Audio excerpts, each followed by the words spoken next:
Selamat pagi semua. Pagi. Selamat datang di IG Live Chan Community, Chan Indo dan Chan Medan. Pada pagi hari ini, tanggal 5 Juli 2020, kita akan membahas sebuah topik yang menurut saya sangat menarik. Topik itu adalah Wonderful Relationship ala Chan. Gimana sih isi topik itu? Tunggu sebentar ya. Sebelumnya saya perkenalkan diri saya dulu. Nama saya Santi, asal dari Tegal. Saya bekerja sebagai IT consultant di sebuah perusahaan software di Jakarta. Saya praktisi Chan sejak tahun 2015. Dan siapa sih narasumber kita pagi-pagi hari ini? Kita sapa dulu kali ya. Halo Bro Jamie, halo Sister Wiwi. Halo sis. Pagi. Selamat pagi. Apa kabar? Baik. Siapa sih mereka itu? Jadi saya kenalkan aja kali ya. Jadi Bro Jamie ini adalah Strategic Business Development, Research dan Analytics Division Head di salah satu property developer terbesar di Indonesia. Bro Jamie ini merupakan praktisi Chan sejak tahun 2008. Dan siapa sih sister cantik di sebelahnya ini? Dia adalah Sister Wiwi. Yang dia merupakan seorang pendiri Serenity School, Mindfulness Based Early Childhood Education, dan merupakan praktisi Chan sejak tahun 2008. Oke, tentu teman-teman udah nggak sabar nih. Tunggu dulu. Di IG Live Chan ini ada yang spesial. Jadi buat kalian, kami menyediakan dua buah hadiah yang menarik dari Chan Community untuk dua penanya terbaik. Jadi kalian harus tonton IG Live ini sampai selesai. Dan nanti kami akan siapkan hadiahnya untuk kalian dua penanya terbaik. Jadi tanya sebanyak-banyaknya ya. Oke, kita langsung aja kali ya. Kayaknya udah gak sabaran. Untuk Bro Jimmy dan Sister Wiwi nih, kalau boleh tahu udah berapa tahun sih menikah? Dan menurut kalian itu jodoh itu takdir atau pilihan? Mungkin boleh dijelaskan. Silakan. Kita menikah udah 13 tahun ya. Oh, wow. Cepet lah. Kalau jodoh, takdir apa pilihan ya? Apa kepaksa? Aduh.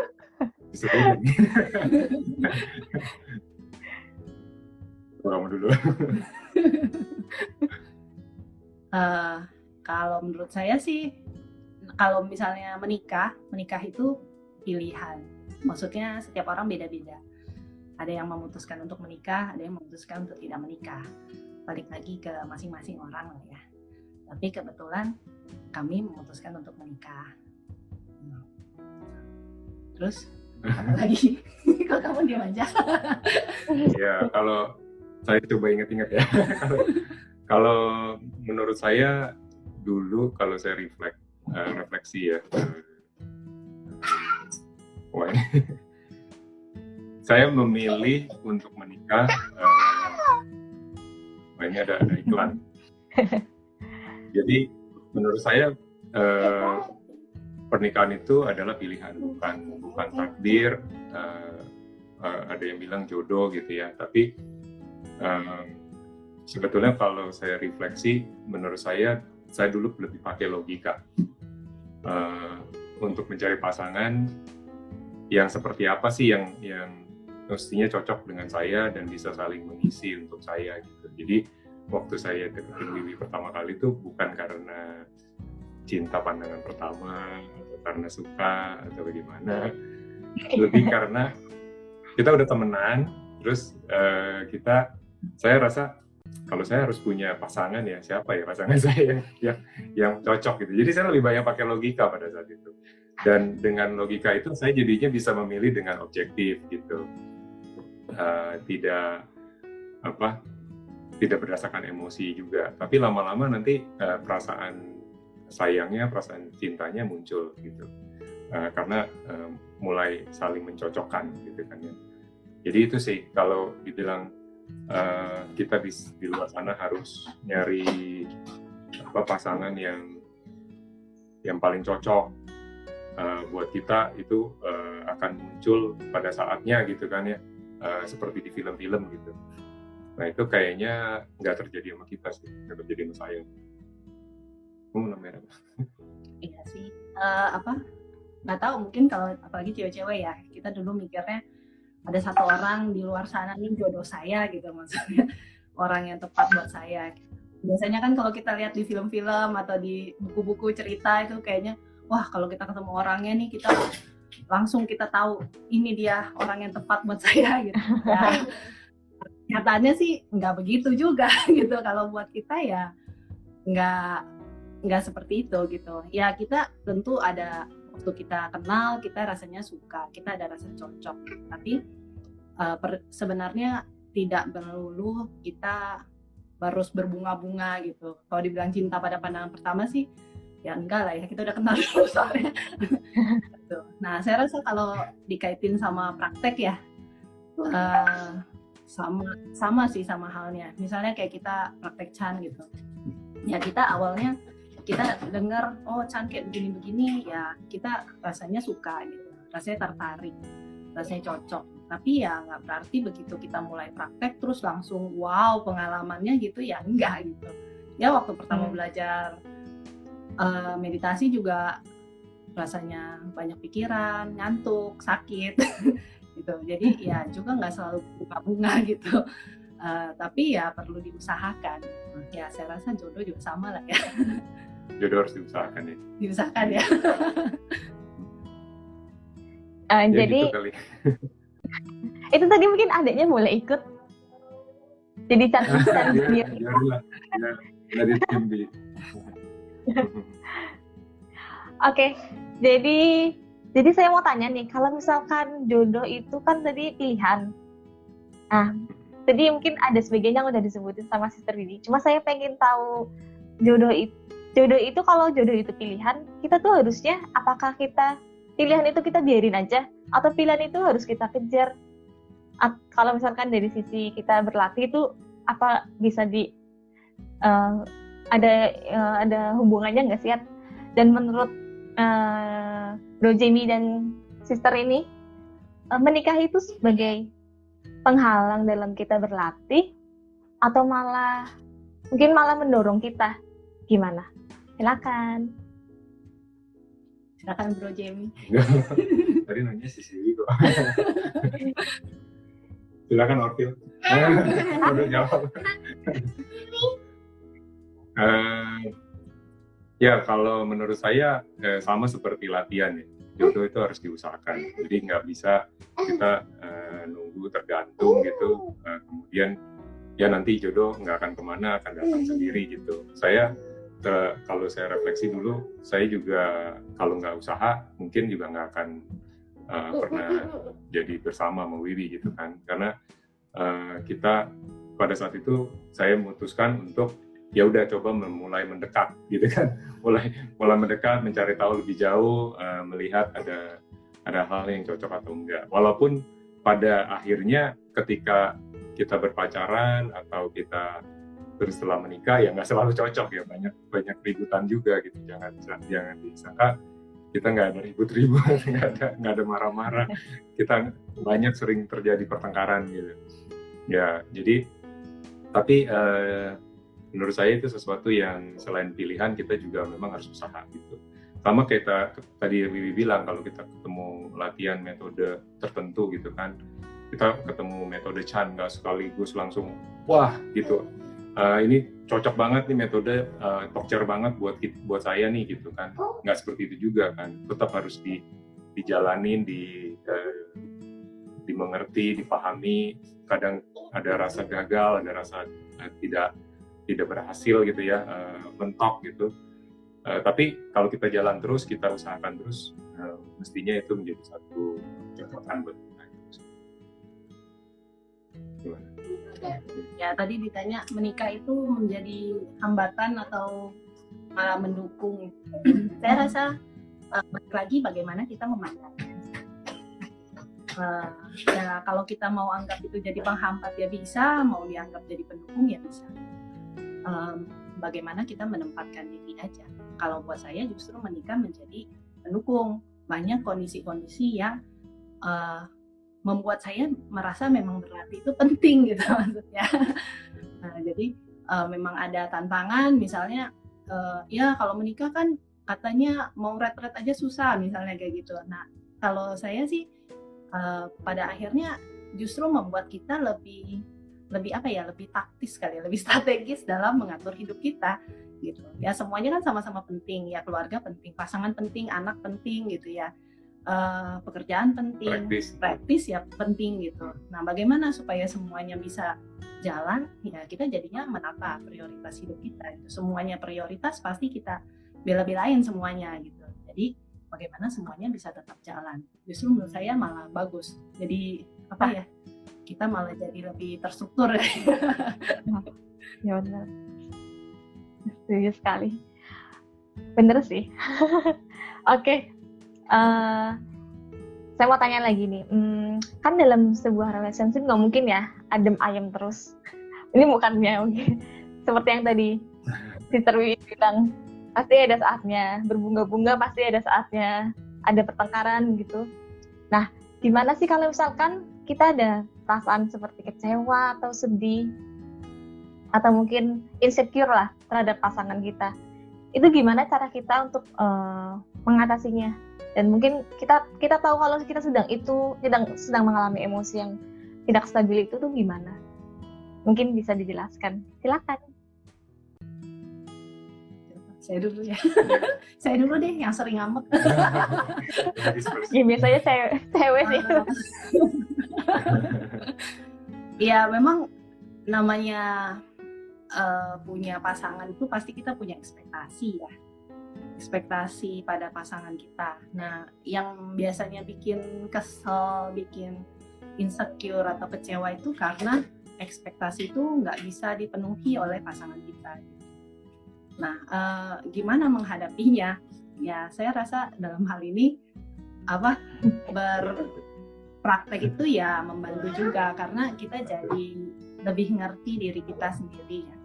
Jadi saya bisa lebih ngerti kalau saya tuh ternyata ekspektasinya banyak banget gitu. Jadi kecewanya itu karena ekspektasi saya tidak terpenuhi. Padahal yang namanya pihak lain itu kan kita nggak bisa atur ya. Ya diri kita aja susah diatur. Kita syuting maunya langsung 1 hari ya kan nggak mungkin gitu misalnya. Jadi diri sendiri aja nggak bisa diatur, apalagi mengatur hal lain di luar kita. Gitu. Saya rasa itu satu pengertian itu membantu saya. Jadi lebih stabil kali ya dalam soal perasaan. Tapi ketika keselnya udah muncul, yang saya lakukan ya saya sadari dan saya nggak membiarkan itu menggulung. Kadang-kadang kan kesel, misalnya nih Jamie udah janji mau pulang jam 7, sampai jam 7 tunggu, wah aku masih meeting gitu misalnya.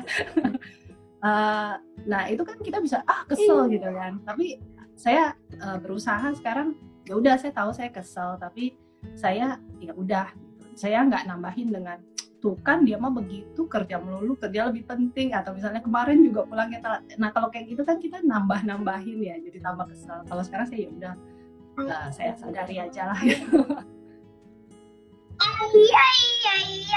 Maaf ada iklan ya. Dia pengen ikut-ikutan ngomong.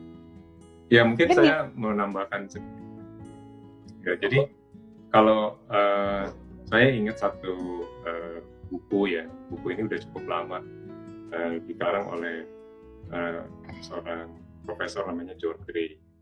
Dia memang psikoterapis, psikolog untuk pasangan gitu ya. Jadi bukunya judulnya Pria dari Mars, Wanita dari Venus. Mungkin teman-teman banyak yang udah tahu lah. Buku ini memang kadang dinilai kontroversi karena jadi stereotyping ya, stereotip pria dan wanita. Tapi kalau dibaca-baca, dipikir-pikir ada benernya juga gitu dengan kejadian aktual kita gitu ya. Pada dasarnya kan pria dan wanita itu memang udah berbeda ya, secara fisik berbeda, dari sistem hormonalnya juga berbeda. Jadi ada perbedaan-perbedaan yang cukup common ya, cukup umum gitu di antara pria dan wanita ya. Salah satu quote yang mungkin saya ingat banget gitu ya, wanita itu lebih butuh didengarkan gitu. Ketika dia sedang kecewa, dia sedang sedih, sedang tidak bahagia, dia ingin menceritakan kekesalannya, kekecewaannya, ketidakbahagiaannya itu, dan dengan menceritakan saja dia sudah lega, gitu, sudah enak.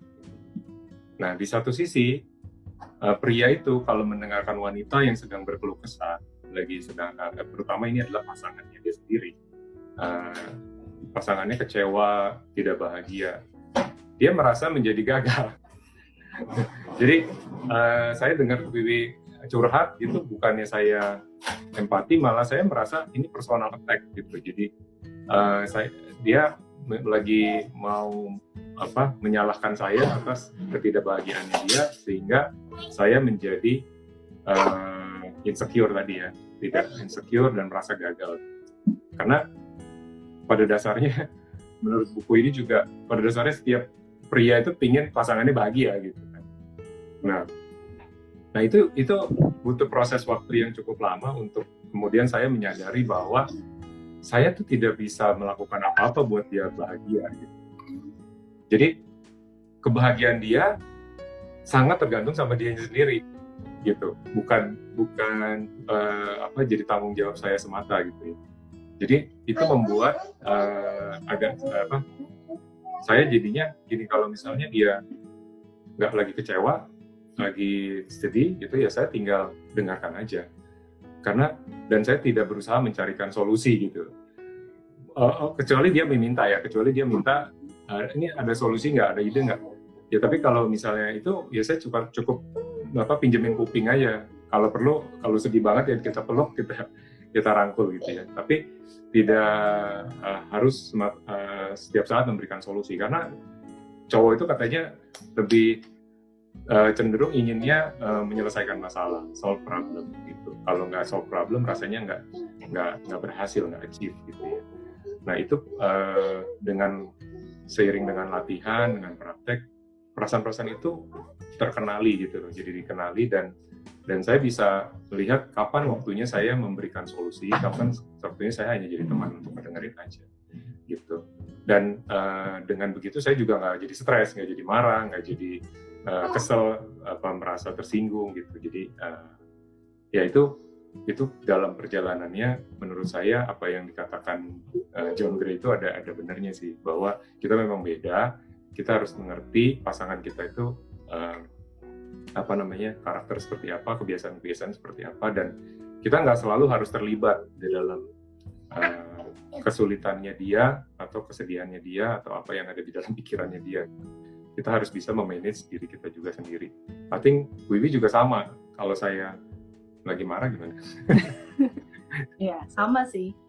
Kan nggak tahu ya, kita mungkin merasa kita relate gitu ya. Jadi kalau satu pihak marah, somehow saya juga merasa, oh ini gara-gara gue ya, atau misalnya entah saya jadi merasa bersalah, atau sayanya malah jadi depresi, atau sayanya malah marah balik. Loh, kok kamu jadi marah gara-gara aku sih? Aku nggak salah dong gitu kan. Nah, sebenarnya saya rasa belakangan itu adalah akunya itu tidak terlalu ditonjolkan gitu. Kalau misalnya dia marah ya dia marah aja gitu. Maksudnya saya nggak usah terlalu merelate-relatekan ini ada urusannya dengan saya gitu loh. Ya dia marah ya dia marah. Tapi nggak usah terlalu dibikin jadi semuanya tentang aku gitu. Oke, jadi jangan berekspektasi, jangan bersinetron lah ya, berdrama. Jadi jangan semua salahku, dan beranggapan seperti itu ya. Oke, ini untuk berikutnya kan Bro Jamie dan Sis Wiwi ini kan punya peran masing-masing ya, nggak cuma di keluarga tapi juga punya pekerjaan masing-masing. Nah gimana sih kalau misalkan kita ini ada stres kerjaan? Ini juga kebetulan ada yang tanya juga di sini. Kalau misalkan kita ada stres kerjaan dan juga kita ada keluarga, itu gimana sih cara kita untuk untuk mengolah stres itu? Silahkan. Suaranya agak kurang jelas tadi, mungkin bisa diulang lagi. Oke. Mungkin karena mic-nya tadi kejauhan, saya ulangin lagi ya. Oke, ini kan masing-masing kan punya role tentunya ya, selain di keluarga juga punya role di dunia luar. Nah, pasti kan ada saat-saatnya kita mengalami stres di kesibukan kita di pekerjaan sehari-hari. Nah, gimana sih cara mengatasi itu? Cara mengatasi kesibukan stres di kerjaan juga ada. Kita juga ada urusan untuk keluarga kita, itu gimana cara mengatasinya? Silakan Bro Jimmy dan Siswi. Mungkin ya ini sih sesuatu yang sangat bagus pertanyaannya ya. Terutama kalau kita berkeluarga, itu menjadi sesuatu yang tantangan yang besar ya. Jadi di dalam keseharian kita kan banyak hal yang membuat stres. Jadi kita namakan stresor gitu. Stresor itu adalah apa-apa lah yang bikin stres. Pekerjaan, deadline, apa kerjaannya tidak selesai, tidak berhasil, atau mungkin di keluarga kita lagi cocok gitu, lagi ada cekcokan, atau anak mungkin lagi sakit. Banyak stresor lah di dalam keseharian kita gitu ya. Nah, kalau saya ingat di dalam kursus MBSR ya, Mindfulness Based Stress Reduction. Jadi di situ dikatakan kalau kita cenderung adalah berespon sesuatu itu dengan autopilot, gitu. Jadi kita sudah punya respon-respon yang otomatis terhadap segala sesuatu. Umpama misalnya saya ketemu kerjaan banyak, deadline-nya dekat-dekat gitu ya, itu stresor saya. Kemudian respon otomatis saya adalah saya panik, gitu kan. Saya panik, kemudian saya jadi tegang, kemudian saya jadi merespon segala sesuatu dengan lebih negatif, gitu kan. Terus kemudian misalnya Wiwi dengan tidak sengaja dia menambah stres baru, misalnya dia ini kan kamu mau nanti beli obat ya, kalian pulang gitu kan. Nah terus karena saya tegang mikirin yang lain, saya lupa misalnya gitu kan. Saya lupa di rumah dicemberutin. Gimana sih tadi kan udah diingetin, udah ditelepon 2 kali masih lupa gitu kan. Nah itu kemudian saya akan merespon secara otomatis kembali bahwa itu tuh attack secara personal gitu ya. Padahal memang saya salah gitu kan. Tapi itu yang membuat autopilot itu menjadi tidak tepat, dan di situ dikatakan kita akan mengeluarkan hormon stres ya. Hormon stres itu kortisol. Nah, kortisol itu dulu zaman dulunya banget nenek moyang kita dipakai untuk bertahan gitu ya. Baik itu bertahan, lari ataupun melawan gitu ya. Jadi hormon tersebut kemudian berakumulasi gitu kan, membuat tubuh semakin dipompa untuk menghadapi stres, akhirnya kedodoran sendiri gitu, tubuhnya jadi mulai bermasalah gitu ya, mulai ada penyakit ini penyakit itu, mulai nggak enak gitu ya, enak badan segala macam. Jadi nah di satu sisi kita diajarkan juga untuk memberikan respon yang mindful, respon yang penuh dengan kesadaran gitu ya, sehingga apapun yang terjadi kita sadari. Misalnya tadi saya terima banyak tugas dan banyak deadline, ya saya coba sadari, oke, ini ada panik nih, ada muncul rasa panik nih.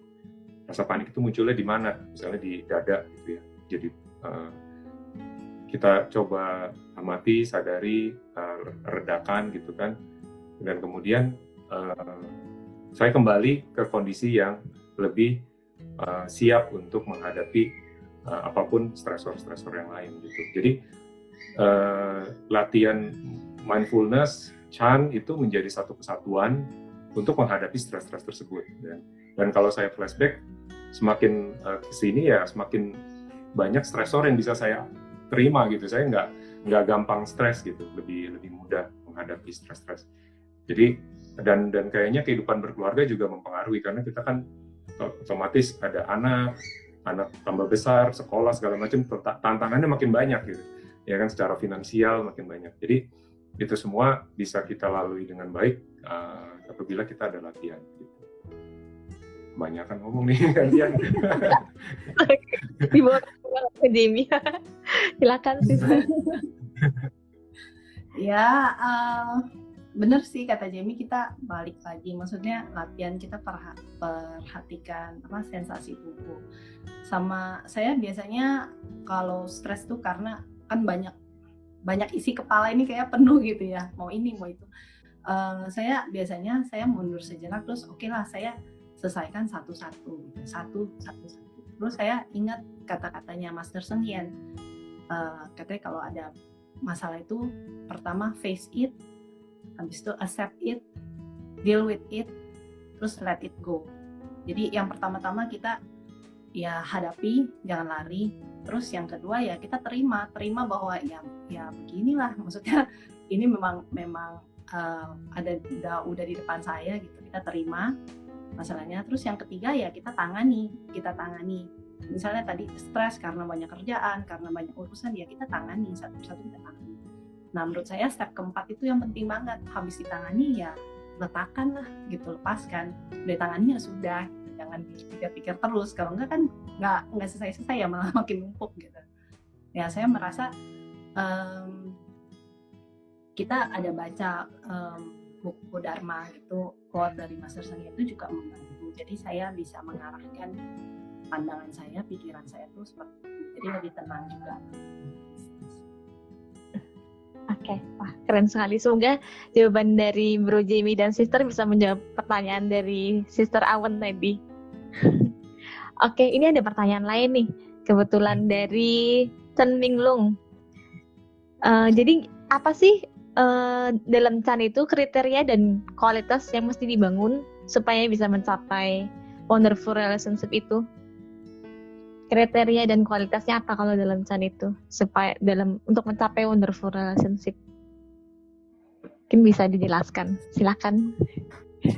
Ini kalau secara teoritis mungkin kita nggak arah ke situ lah, kita juga nggak tahu teorinya bagaimana gitu ya. Tapi di dalam perjalanan kami ya, perjalanan saya gitu, latihan Chan ketika kita jalankan metode ya, dari waktu ke waktu sebetulnya banyak hal-hal yang kehidupan sehari-hari itu juga terbuka gitu ya, mulai lebih paham tentang kejadian yang sehari-hari. Umpama misalnya kita menjalankan metode napas misalnya, di situ banyak kesulitan, tapi kita kalau kita berhenti, kita malas, kita nggak kerjain, ya udah nggak dapat apa-apa gitu. Tapi semakin kita kita praktek terus ya kan, lama-lama kita bisa juga gitu. Dan di situ awareness kita menjadi semakin baik, semakin kuat, semakin lebih bertahan gitu ya, semakin tahu apa yang terjadi, dan itu impact ke dalam relationship gitu, dalam hubungan gitu. Ketika kita menjadi lebih sadar, apapun respon otomatis yang tadi sering muncul ketika kita ada hubungan, itu bisa ketangkep lebih mudah gitu. Sama ketika kita latihan napas, ketika kita wandering thoughts, kita mulai melamun gitu, kita nangkapnya lebih mudah kalau udah latihan sekian lama gitu. Oh ini ada wandering thoughts, balikin lagi ke metode. Jadi ketika banyak gangguan-gangguan di dalam kehidupan sehari-hari yang tadinya itu menjadi gangguan, itu sama aja seperti wandering thoughts akhirnya. Sama aja seperti ada pemikiran acak, wah ini saya diomelin Wiwi nih misalnya, ya itu sama aja kayak pemikiran acak, ntar juga lewat, ntar juga berlalu gitu kan.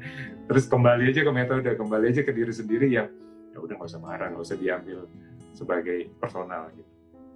Nah itu menurut saya itu tahapan-tahapan di Chan, nggak tahu gimana, tapi menurut saya harus dijalanin lah. Yang latihan di dalam Chan, apa itu yoga, apa itu sitting, ya kan, chanting, kita jalanin aja, dan impact-nya akan berasa ke kita sendiri, di mana awareness kita akan mulai sampai bulan itu. Dan hal-hal yang tadinya kecil-kecil kita ributin jadi nggak jadi masalah lagi. Ya mungkin kalau saya ini kali ya, kalau kita spesifiknya latihan Chan misalnya meditasi duduk gitu ya, apa hubungannya sama relationship, kenapa bisa membantu gitu.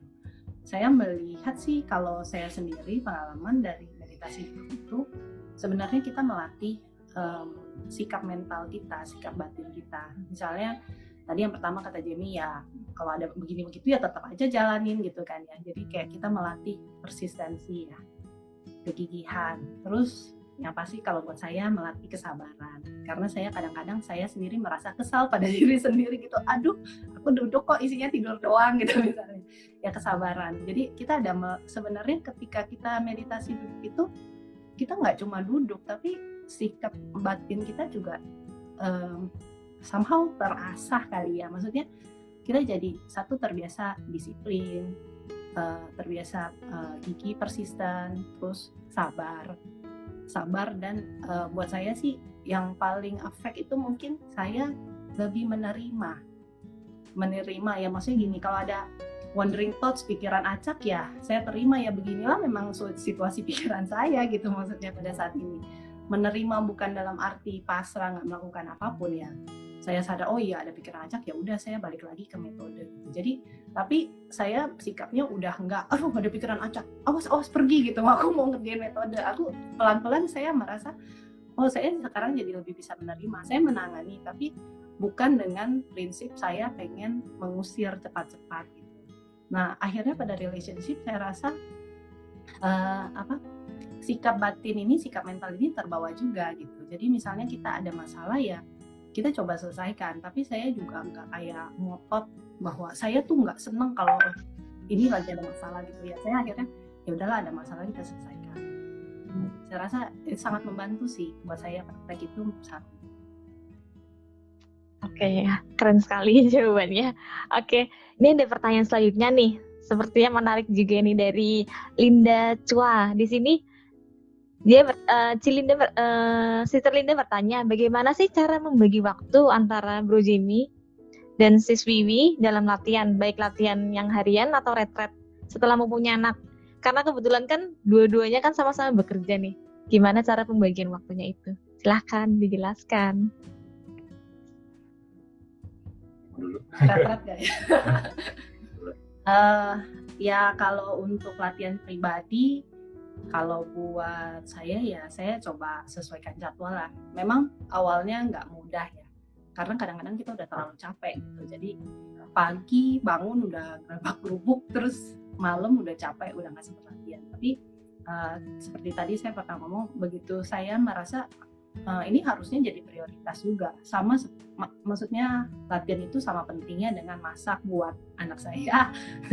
Terus sama pentingnya dengan pergi kerja gitu kan. Jadi bagaimana saya menempatkan latihan itu sebagai bagian dari keseharian saya gitu. Jadi saya coba cari waktu, misalnya bangun pagi atau misalnya malam gitu, atau sore-sore di jeda. Dulu saya suka curi waktu, misalnya gini, saya antar anak saya pergi les, terus kan waktu dia les ada 30 menit, terus saya harus jemput lagi. Nah 30 menit itu ya udah saya pakai buat latihan gitu. Itu. Terus kalau untuk retret, terus terang saya sangat terbantu sama Jamie, soalnya dia bersedia untuk mensupport saya pergi retret. Jadi dalam arti namanya retret kan kita pergi seminggu atau 2 minggu gitu ya. Anak-anak siapa yang jaga gitu kan, rumah siapa yang ngurus. Nah saya sih bersyukur banget Jamie itu pengertian. Jadi dia itu cuti, tapi bukan dia yang pergi retret, saya yang pergi retret. Dia bantuin, maksudnya dia jemput anak-anak, tugas-tugas saya dia bantu lah. Nah nanti gantian, jadi kita take turns gitu. 1 tahun saya yang retret, tahun depan dia yang retret. Ya kalau saya orangnya pagi ya, orang pagi gitu. Jadi kalau malam saya biasanya udah loyo banget, udah ngantuk, udah capek. Biasanya kan latihan pagi gitu. Kalau bangun tidur, usahakan latihan dulu. Itu mau kadang kalau bangunnya agak siang ini latihan lebih singkat gitu ya. Bahkan kalau misalnya nggak ketemu waktunya, kalau misalnya sebelum ini pandemi kan kita berangkat pagi sekali, anak-anak harus disiapin berangkat sekolah semua bareng saya kan. Jadi saya latihannya di kantor. Jadi begitu, karena saya datang paling pagi karena harus ngantar anak dulu, jadi saya nyampainya ke kantor malah paling pagi. Saya latihan dulu di kantor. Saya luangkan waktu di pagi biasanya atau di tempat kerja, ya pokoknya selalu harus ada momen di mana saya bisa kembali ke diri sendiri lah gitu. Tentunya yang informal ya tetap lah ya, kalau sambil jalan, sambil makan, sambil apa, kita coba berusaha sadar. Dan tentunya ikut latihan-latihan secara online juga membantu ya. Jadi ada waktu dedikasi khusus. Terus kalau retret memang seperti yang tadi Wiwi bilang sih, gitu. Kelihatannya saya yang memberikan ruang buat Wiwi, tapi sebenarnya itu buat balik lagi ke saya. Kalau dia pulang dari retret, dia jadi bodhisatwa gitu kan, jadi akan lebih menguntungkan buat saya juga. Jadi memang timbal balik ya, dia juga kasih saya retret supaya saya nggak sering marah-marah gitu. Jadi memang itu investasi lah. Oke. Keren banget pokoknya. Yang penting asalkan pembagian waktunya bisa dikomunikasikan, bisa jalan semua lah ya.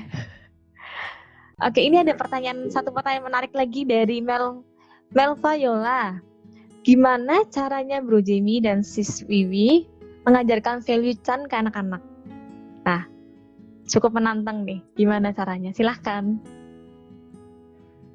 Ya, mungkin kita nggak pernah ngajarin dalam arti ayo semuanya sini kumpul kita belajar Chan gitu. Itu kita nggak pernah ngajarin secara formal seperti itu. Saya rasa mungkin cara paling efektif untuk menularkan sesuatu itu adalah dengan menjalaninya. Pelan-pelan anak-anak itu bisa ngeliat sendiri gitu. Saya sekarang kalau tanya anak saya, Mami boleh retret nggak? Pasti boleh. Karena mereka juga bisa lihat gitu. Maminya kalau latihan sama maminya kalau nggak latihan apa bedanya? Ya, jadi daripada maminya jadi monster gitu. Ya saya rasa yang seperti itu menjadi contoh anak-anak bisa lihat bahwa bagaimana ya kalau berlatih itu bisa membawa ketenangan, membawa perubahan yang baik, itu akan menghasilkan interest gitu, maksudnya akan menimbulkan interest, minat dari anak-anak. Saya nggak tahu benar nggak nih anak-anak saya ikut nonton ya, sama ya mungkin setiap ada masalah kita bahas lah, kita coba lihat dari sudut pandang kita seperti apa. Jamie nih yang sering cerita-cerita. Ya tadi selain yang Wiwi bilang, kita mencontohkan aja sih. Kalau saya ya, kita nggak punya ekspektasi gimana anak harus seperti kita gitu. Saya rasa mereka akan tumbuh dengan caranya mereka sendiri ya. Tapi karena kita sering nyontohin, kita suka latihan, kita suka chanting gitu, mereka jadi ikut chanting. Kamu mau ikut nggak chanting? Ya kan, mungkin nggak usah banyak-banyak gitu. Chanting yang mungkin buat mereka nggak banyak, ya paling di bawah 5 menit gitu kan. Nah ya mereka karena udah selihat ini chanting dan kemudian dikasih pengertian, kasih manfaatnya bagaimana, mereka sekarang mau ikut chanting. Nah, kedua, juga kadang-kadang kalau lagi pas mau tidur kita kasih cerita-cerita yang cerita Buddhis gitu kan, yang mungkin bisa membuat mereka jadi ngerti ya sekarang hubungannya meditasi dengan hidup mereka, dengan keseharian mereka gitu. Jadi kalau ada kesempatan ya dikasih, kalau nggak ada kesempatan ya nggak usah gitu kan, nggak apa-apa. Jadi menurut saya juga kita nggak terlalu berekspektasi bagaimana sih, gitu, sebisanya aja ya. Hopefully nantinya mereka akan punya interestnya sendiri untuk menggali sendiri. Oke, keren sekali jawabannya. Oke, ini ada pertanyaan lagi nih dari Jeremy tadi. Gimana sih rasanya punya rasanya tuh sebagai pasangan tapi sama-sama praktisi? Pernah nggak misalkan dulu putus nyambung kayak gitu? Atau mungkin itu yang itu dulu deh, boleh diceritakan. Gimana rasanya sebagai pasangan yang sesama praktisi? Ya silakan.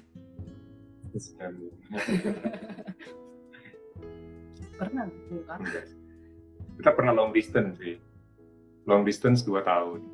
Saya kerja di suatu pulau yang jauh di Indonesia, dia sekolah lagi di Eropa gitu. Jadi itu mungkin masa yang paling berat kalau buat saya sih.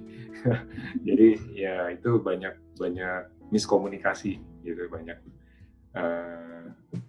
kekesalan, kekecewaan gitu. Tapi pada saat itu memang belum ketemu Chan. Setelah married juga mungkin bulan-bulan awal, bulan pertama ya oke lah, tapi bulan kedua terusnya tuh hampir tiap hari kita berantem. Masa honeymoon sudah berakhir. Iya. Jadi tapi ya kemudian beruntung nggak sampai setahun kemudian setelah menikah kita ketemu sembuh gitu. Jadi kita ada mulai mendekat ke Chan gitu, ya kan. Dan waktu itu juga aktif di Dharma Jala ya. Jadi kita ada banyak kesempatan untuk latihan, untuk mulai melihat ke dalam gitu. Oke. Ya. Dari Susiwi ada yang mau ditambahin nggak? Silahkan. Cukup kali ya. Apalagi kayaknya cukup. Oke. Ini kan sementara ini masih belum ada pertanyaan. Nah, saya ada pertanyaan nih kalau gitu. Okay. Ada nggak sih perbedaannya kalau dulu sebelum mengenal Chan sama sekarang udah mulai berlatih, ada nggak sih sifat-sifat yang kira-kira berubah dalam diri baik Bro Joimi atau Sister setelah kita berlatih, dan impact-nya tuh apa sih ke hubungan relationship saat ini? Gimana? Silakan dijelaskan.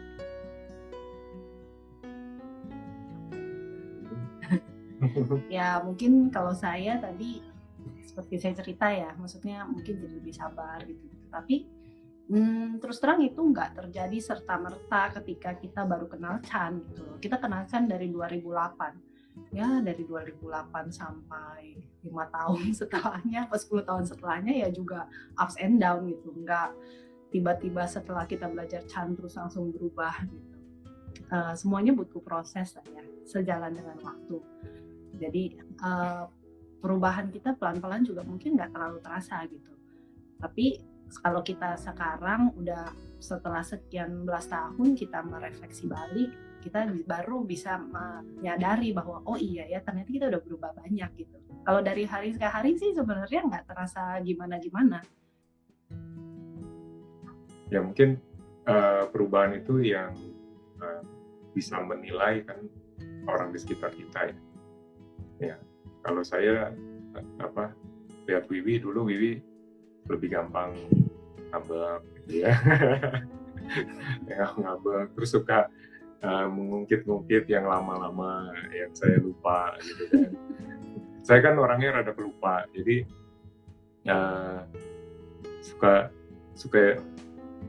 terlepas janji gitu terus lupa. Ngomel lah dia, ngambek kan dia. Jadi terus dia mulai ingat-ingat semua yang lupa-lupa tadi gitu. Nah, itu saat ini nggak terlalu. Nah, dia lupa ya udah dia ingetin lagi aja gitu. Bener ya? Lupa tinggal inget ya. Nah, kalau saya nggak tahu, saya itu dulu lebih cenderung gampang marah ya. Marah bener gitu, marah. Atau berubah nggak? Yang nilai berubah lah, maksudnya yang terutama itu ya take it personal kali ya.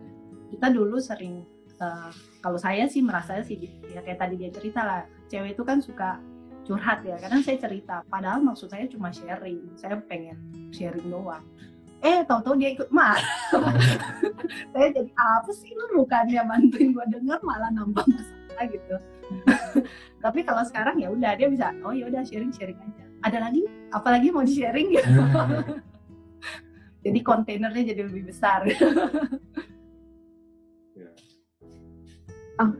Oke. Oh ini ada pertanyaan lagi nih dari Sister Dewi. Kan kita kan tadi ada ngomong tentang ekspektasi juga ya. Dan realitanya kan dalam hidup ini kita biasanya kan terus berekspektasi pada pasangan. Nah kalau misalkan itu terjadi, kita terus berekspektasi pada pasangan kita. Nah itu baiknya itu kita harus gimana sih? Mungkin boleh dijelaskan. Silakan. Ya saya pastinya masih punya ekspektasi tertentu lah sama Vivi ya. Banyak lah ekspektasinya gitu kan. Tapi mungkin yang berbeda adalah cara mengkomunikasikannya. Mungkin kalau dulu saya menyampaikan satu ekspektasi, misalnya apa contohnya? Nggak usah kasih contoh lah. Intinya saya ada satu keinginan yang Wiwi harus melakukan itu untuk saya. Gitu. Nah, dulu mungkin saya ngomong sekali, terus dia nggak lakukan, terus kemudian saya mulai nyinyir gitu kan, mulai nyindir, mulai nyinyir, mulai ngomongnya tuh nggak nice gitu. Ya kalau sekarang saya bisa melihat bahwa ekspektasi saya gitu. Kalau kadang mungkin dia tidak menjadi prioritas buat dia, itu haknya dia gitu kan. Jadi yang penting saya cuman mungkin berkomunikasi lagi dengan nice gitu. Jadi mulai ada respect gitu. Mulai ada respect untuk tidak memaksakan ekspektasi saya kepada dia gitu. Nah, jadi dengan begitu saya jadi tidak melekat pada apa yang saya expect juga gitu kan. Sama sih, saya soal ekspektasi juga ya begitu, jadi nggak terlalu ngoyo. Tapi di sisi lain, saya sebagai pihak yang diekspektasi, saya sekarang rasanya lebih punya pengertian kali ya, empati. Maksudnya gini, saya tuh sebenarnya orangnya nggak suka disuruh-suruh. Jadi kalau Jamie punya ekspektasi terus nyuruh, saya kayaknya apa sih ini nyuruh-nyuruh gitu.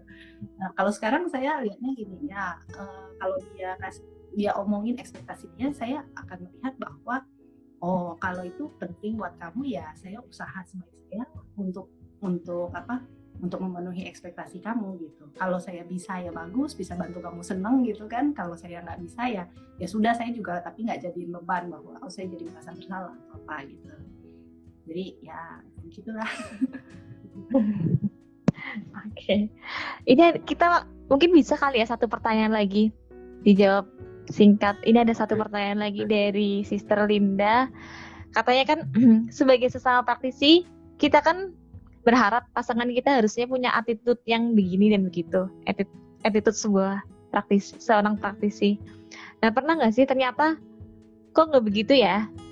Jadi view dan logikanya kok berbeda dengan attitude yang harusnya begini dan begitu itu.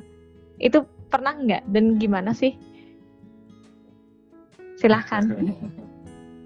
Pernah banget.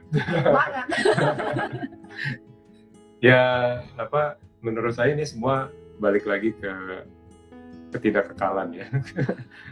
Bahwa tidak ada yang kekal. Jadi mungkin saya punya satu kebiasaan, Wiwi punya kebiasaan yang nggak cocok nih dengan kebiasaan seorang praktisi gitu ya. Itu pelan-pelan juga bisa berubah gitu kan.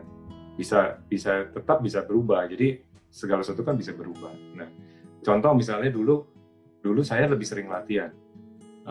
Pertama-tama dia malas banget latihan. Ini gimana sih kamu udah ikut retret tapi nggak pernah menyempatkan latihan gitu. Tapi ada masanya saya yang malas latihan, dia lebih rajin. Dia bilang, kok kamu sekarang jadi malas latihan sih? Kok kamu jadi suka marah-marah gitu?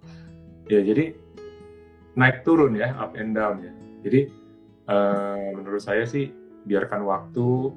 Yang penting kita berusahakan terus aja gitu kan, latihan, baca, kalau ada yang bagus di sharing, kalau ada bisa diingatkan gitu kan. Jadi saling menguatkan ketimbang saling menyalahkan atau saling menunjukkan kejelekan satu sama lain gitu. Ya, jadi memang kadang-kadang kita lihat, kok kamu nggak sesuai nih, harusnya orang praktisi begini gitu ya. Daripada kita itu kayak menyalahkan dan mencoba mengatur, lebih baik kita ya, kalau saya biasanya saya coba ngingetin aja, bukan kita yang ngomong, tapi ngingetin tuh nggak usah pakai maksa gitu. Maksudnya kan kita tuh kadang-kadang kan ngingetin orang tapi kayak maksa ya, setelah saya ingetin kamu harus berubah gitu ya. Saya coba ya lepaskan maksanya saya itu. Jadi saya cuma ingetin aja ya, kalau kamu bisa menganggap itu sebagai satu masukannya bagus, kalau enggak ya sudah. Saya juga percaya ya kalau namanya kita sama-sama berlatih pasti nanti akan ada perubahan. Oke.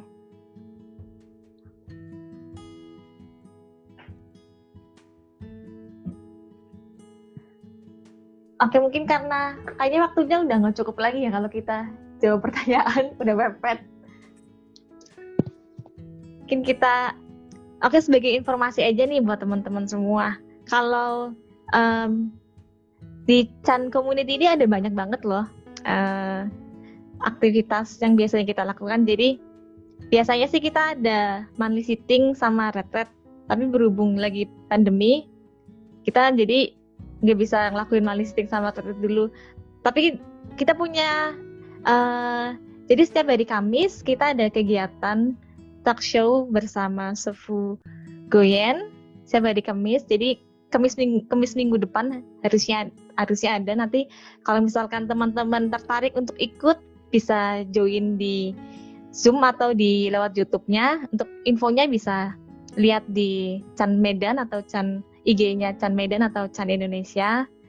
Dan kalau misalkan mau nonton sharing seperti minggu ini, seperti hari ini, bisa join di Chan Medan dan Chan Indonesia di IG-nya setiap hari minggunya jam 9 sampai jam 10. Mungkin sebelum kita tutup sesi hari ini, dari Bro Jamie dan Sis Wiwi ada nggak kata-kata penutup buat teman-teman semua? Silahkan. Wiwi tuh suka ada satu quote yang bagus yang saya suka keluarin lagi. Tapi menurut saya ini mungkin bisa jadi satu summary ya. Dalam hubungan itu kita harus bergerak ya dari ada apanya menjadi apa adanya. Gitu. Jadi pertama-tama kita berhubungan mungkin kita banyak ada apanya gitu. Maunya ini, maunya itu, tadi ekspektasi segala macam. Kita berharap ini, berharap itu. Tapi seiring dengan waktu kita beralih menjadi apa adanya. Jadi kalau saya ulang lagi ya, dari apa adanya jadi dari ada apanya jadi menjadi apa adanya. Mungkin itu. Oke, super bisa sekali. jadi take away. Boleh. Oke. Mungkin karena ini mepet, daripada nanti tiba-tiba hilang seri ini, lebih baik kita sapa dulu teman-teman semua. Oke, terima kasih sebelumnya sama Bro Jamie dan Sis Wiwi sudah berkenan untuk mengisi talk show hari ini. Oke, untuk teman-teman semua, jangan lupa untuk tetap rajin berlatih, jaga kesehatan, jaga diri. Sampai jumpa di sesi sharing berikutnya minggu depan, di hari Minggu, bersama pembicara seru kita yang lain, tetap di Chan Indonesia dan Chan Medan. Stay tune. Oke, sampai jumpa. Terima kasih. Bye-bye. Thank you semuanya. Thank you.